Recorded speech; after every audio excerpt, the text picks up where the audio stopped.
अस्सलामुअलैकुम। टीम ज़र-ए-आम के मारूफ anchor person और हर दिल अजीज सहाफ़ी इकरारुल हसन और उनकी टीम सर-ए-आम को जान का खतरा। तफसीलात के मुताबिक एक वीडियो पैगाम में इकरारुल हसन ने कहा कि उनकी और टीम सर-ए-आम की जान खतरे में है और अगर नहीं या उनके किसी टीम मेंबर को कुछ हुआ तो इसकी FIR में chief justice Pakistan, chief justice Sindh high court, IG Sindh, वजीर आला और मौजूदा हुक्मरानों के नाम करता हूँ। पाकिस्तानी अवाम के हर दिल अजीज सहाफ़ी इकरारुल हसन जो अपने प्रोग्राम सर-ए-आम की मदद से गरीबों की आवाज़ बनते हैं, जुल्म के खिलाफ आवाज़ उठाते हैं और जालिमों को बेनकाब करके इस मुल्क के गंदे निज़ाम से पर्दा उठाते हैं और आवाम को धोखे और फ्रॉड के हकाइक पर मबनी जराइम से बाखबर करते हैं। इसी वजह से लोग इनका प्रोग्राम बहुत शौक से देखते हैं क्योंकि वो अपने प्रोग्राम के तवस्सुत से लोगों की मदद करना चाहते हैं और इस फरसूदा निज़ाम को तब्दील करना चाहते हैं। इदारों और अरबाब इख्तियार को झंझोड़ना चाहते हैं, इस बदबूदार सिस्टम को बेहतर बनाना चाहते हैं, लेकिन पाकिस्तानी निज़ाम में ऐसे किसी उठने वाली आवाज़ को दबा दिया जाता है जो जुल्म के खिलाफ उठे, जालिम को बेनकाब करे और बड़े नामों से पर्दा उठाए। क्योंकि इस मुल्क के निज़ाम में इंसाफ बहुत नायाब हो चुका है, जिस तक हर किसी की रसाई मुमकिन नहीं। यही वजह है कि इकरारुल हसन जैसे दर्द दिल रखने वाले लोग जब मुजरमों को सजा दिलवाना चाहते हैं तो अदालतें ऐसे लोगों के असर व रसूख से खाइफ होकर उन्हें आजाद कर देती हैं। जैसे कि खैबर पख्तूनख्वा की हाई कोर्ट ने 196 दहशतगर्दों को अबूरी जमानत देकर रिहाई दी और इंसाफ की धज्जियां उड़ा दी। और पाकिस्तान में बढ़ते जराइम की वजह भी यही है कि जब लोगों को पता होता है कि उन्हें इस मुल्क के इदारों से इंसाफ नहीं मिलेगा तो वो कानून अपने हाथ में लेकर खुद फैसले करते हैं और यूं जुर्म के जवाब में जुर्म का सिलसिला चलता रहता है। लोगों की मदद करने वाले मारूफ सहाफ़ी को अपने इसी जुर्म की वजह से कौम की मदद की जरूरत दरपेश है और उन्होंने कौम से दर्दमंदाना इल्तिजा करते हुए कहा है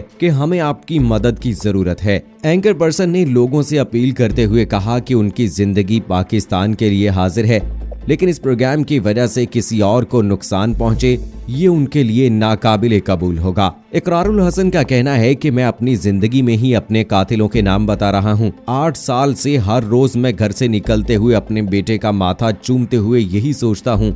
कि ये एक बाप का आखिरी बोसा हो सकता है, लेकिन इस बार मामला अलग है। हमारे एक कारकुन को तशद्दुद करके कत्ल करने की नीयत से अगवा करने की CCTV फुटेज भी मौजूद है। इस खतरे के बैकग्राउंड के बारे में बात करते हुए इकरारुल हसन ने बताया कि 3 साल पहले उन्होंने रेंजर्स के साथ कार्रवाई करके एक जाली DSP और इसकी गैंग को अगवा बराए तवान के अड्डे से हाथ पैर बंधी लड़कियों को बाजियाब करवाया था। बाद में मालूम हुआ कि ये जाली DSP कत्ल के 3 मुकदमात में मतलूब है। पुलिस ने इन मुकदमात में भी इसकी गिरफ्तारी डालकर अदालत में पेश किया, लेकिन इस मुल्क के निज़ाम इंसाफ को सलाम के 3 साल बाद ये रिहा हो गया। इस जाली DSP पर इक़दाम कत्ल की 7 FIR हैं, इसकी वालिदा पर 5 FIR हैं और यूं ये पूरा गैंग है जो कत्ल व गारतगरी का बाजार गर्म करते हैं और इसके लिए पुलिस वर्दी का इस्तेमाल करते हुए और पुलिस की वर्दी में ही वो पकड़ा गया। लेकिन फिर क्या हुआ, 3 साल बाद वो रिहा हो गया।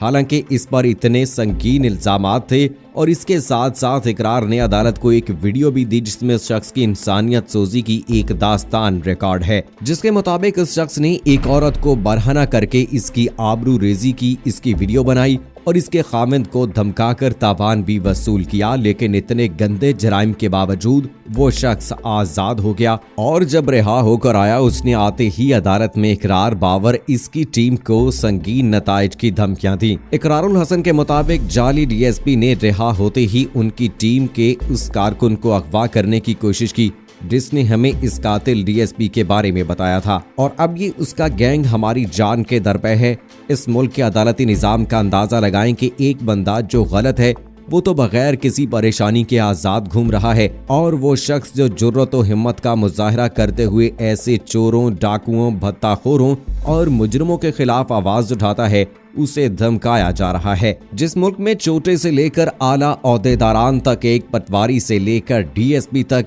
ऐसे माफियाज के जरिए अपॉइंट किए जाएं और हर निज़ाम इनके इशारों पर चलते हुए तरतीब पाए, वहां इंसाफ की तवक्को भी कैसे की जा सकती है। एंकर पर्सन ने लोगों से अपील करते हुए कहा कि उनकी जिंदगी पाकिस्तान के लिए हाजिर है, लेकिन इस प्रोग्राम की वजह से किसी और को नुकसान पहुंचे, ये उनके लिए नाकाबिले कबूल होगा। इकरारुल हसन का कहना है कि उनकी जान को खतरा है और ये बात एक ऐसे शख्स की जानिब से कही जा रही है जिसने अपनी जान की परवाह न करते हुए इस मुल्क के गरीबों, कमजोरों और मजलूमों के लिए इस मुल्क के ताकतवरों के खिलाफ जंगें लड़ी, जिसने अपनी जान की परवाह न की, अपनी फैमिली की परवाह न की और जुर्म के खिलाफ लड़ता रहा, जो घर से निकलते हुए अपने बेटे के माथे पे आखिरी बोसा देकर निकलता है ताकि इस मुल्क के लोगों को जुल्म जराइम के इस गंदे सिस्टम से छुटकारा दिला सके। उस शख्स की जानिब से ऐसी बात का कहना यकीनन इंसाफ के खोखले निजाम पर एक थप्पड़ है और जब तक इस मुल्क की जड़ों को खोखला करने वाले जराइम और मुजरिमों के खिलाफ एक्शन ना लिया गया